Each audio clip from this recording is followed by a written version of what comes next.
colocando o nosso contexto de hoje aqui, né, está ligado às alíquotas da CBS e do IBS em termos de reforma tributária, aonde CBS contextualizando, PIS, COFINS e IPI, e o IBS, ISS e ICMS, né?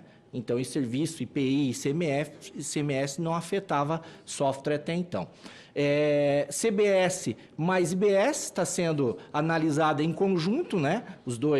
As duas alíquotas, estimada aí, então, pelo Ministério da Fazenda em 25,45%, né? Que ainda vai poder ser alterada durante a implementação da reforma tributária. Mas sendo que o setor hoje tem uma alíquota de 8,65% sobre consumo, quando se fala com ISS de 5%. Então, o setor, neste momento do projeto aprovado, o PEC 45, ele está enquadrado na alíquota padrão, né? E ainda lembrando que o IBS terá uma alíquota de referência a ser definida depois por meio de resolução por esse Senado, mas que cada ente federativo vai poder definir a sua alíquota e o contribuinte pagará a soma do que couber ao Estado e ao município, que é um pouquinho de mais preocupação que nós temos aí. É importante falar do projeto de lei da reforma tributária sobre os regimes de redução de alíquota que estão previstos lá dentro, né? Onde não cabe o setor de TI aqui olhar a legitimidade ou não, ou concorrer com os setores que estão lá inclusos, mas buscar a legitimidade que esse setor também precisa ser visualizado nesse contexto, por alguns impactos. Então, já temos lá no regime de redução, educação, como visto, saúde, equipamentos na parte médica, serviço de transporte, enfim, demais aí agropecuários.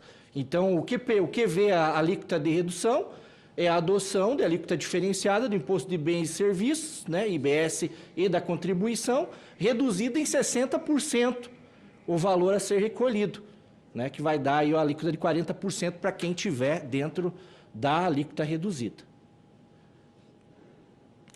E aí o que a FENAINFO, junto aos seus associados, junto aos trabalhos com as demais entidades que estão aqui hoje também, representantes e tem fala, tem se reunido para falar algumas desconsiderações que podem causar impacto significativo no setor TI, se eles não forem vistos, e que a gente precisa mobilizar os parlamentares sobre isso, né? E o próprio governo.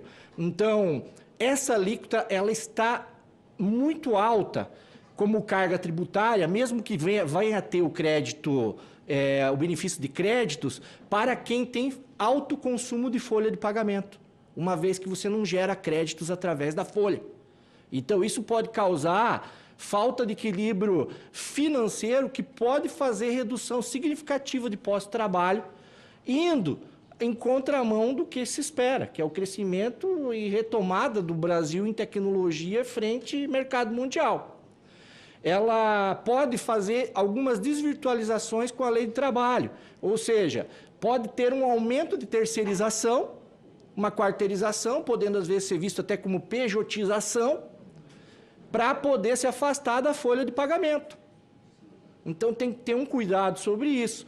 Perda da capacidade da tecnologia, foi comentada bem aqui já pela APES, né, a competitividade do Brasil. E aí são pontos que são para os demais setores.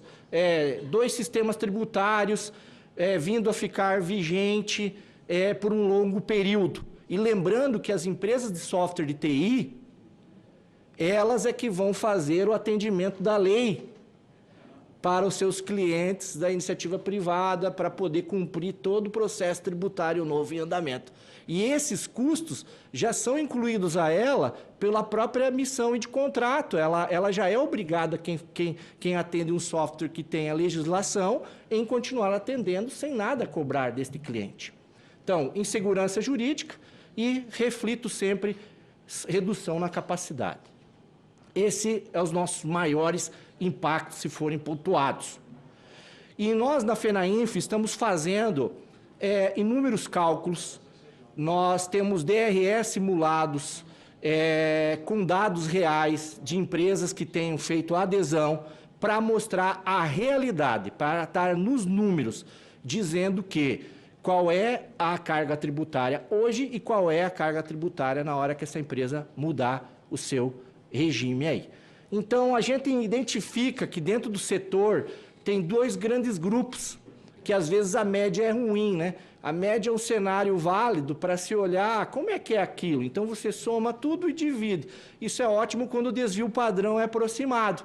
Agora, você tem um desvio padrão onde você tem muita particularidade lá dentro, você tem uma média causando um erro. Às vezes é melhor ir para uma mediana ou descobrir uma outra forma de análise estatística em cima, né? E temos aqui o nosso senador, o astronauta Marcos Pontes, que sabe qual é a estatística de errar um foguete lá até chegar na Lua, né? Um pequeno erro, a diferença que vai dar até a sua chegada. Então, separamos os dois grupos aqui entre empresas de serviço de TI, que são as maiores impactadas, sobre desenvolvimento customizável, e empresas de software, que daí tem as revendas, empresas que têm hardware junto, às vezes, como colocado, sofre um pouco menos. Tem softwares que não se modificam com a legislação, por exemplo, assim por diante.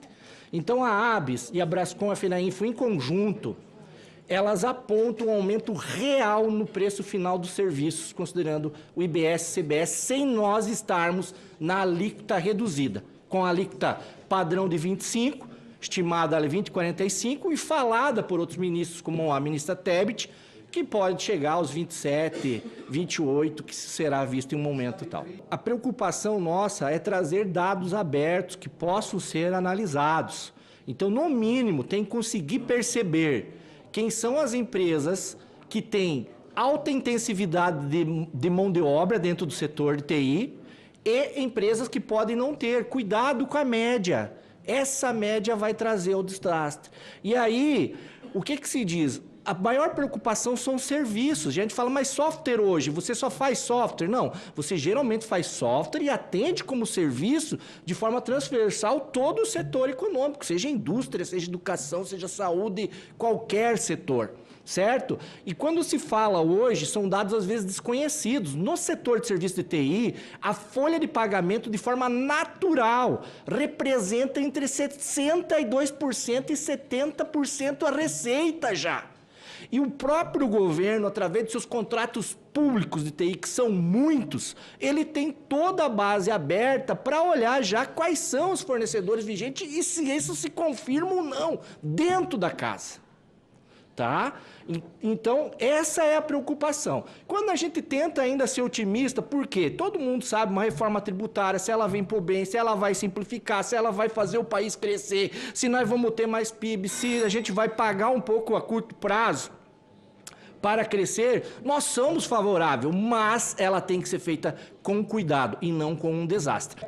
O setor é intensivo em contratação de mão de obra. Ninguém pode esquecer, mão de obra altamente especializada, mão de obra cara, competitiva, que pode ser buscado nossas maiores inteligências, inclusive pelo mercado externo, que não precisa atender às leis trabalhistas Brasil.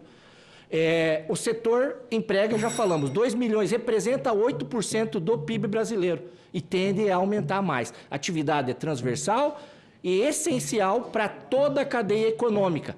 Os empregos atuais, empregos futuros, são e serão empresas de serviço de TI ou serviços digitais quando vê tendências mundiais ao futuro, onde a tecnologia faz parte de todo o negócio.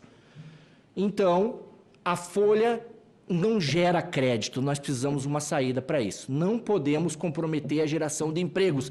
Há posicionamento de que pode ter demissão em massa. E às vezes olha esse corredor que o governo pode olhar assim, vou pagar para ver, não vamos fazer isso. Vai ser um erro. Então, nossa proposta é pleito, finalizada. O setor de TI, que é intensivo em mão de obra, ele seja incluído na alíquota reduzida em 60% em relação à alíquota padrão. Por quê? A preservação, a criação dos empregos, a gente propõe um enquadramento adequado, compensa essa falta de créditos, por causa da folha. Não é possível se acreditar do maior insumo, nesse caso, para as empresas de prestadoras de serviço.